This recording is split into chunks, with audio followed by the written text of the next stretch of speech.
சொன்ன வாக்குறுதிகளை ஏறக்குறைய சொன்னதை விட சொல்லாததில் செய்தி காட்டிய ஒரு அரசு, திராவிட முன்னேற்ற கழகத்தினுடைய அரசு வாங்குவது நல்லதையாக செய்து கொண்டிருக்கிறார்.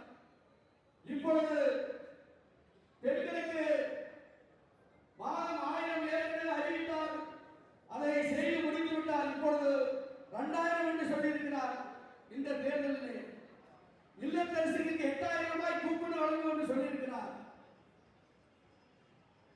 காலை உணவு திட்டம் 1 முதல் 5 வரை படிக்கின்ற மாணவர்களுக்கு கடந்த முறை காலை உணவு திட்டத்தை சொன்னார். இந்த முறை 1 முதல் 8ஆம் வகுப்பு வரை படிக்கின்ற மாணவர்களுக்கு காலை உணவு திட்டத்தை என்று அறிவித்திருக்கிறார். இன்னும் சொல்லப்போனால் கல்லூரியில் படிக்கின்ற மாணவர்களுக்கு 1500 ரூபாய் வழங்குவோம் என்று சொல்லியிருக்கிறார். மாற்றுத்திறனாளிகளுக்கு 2500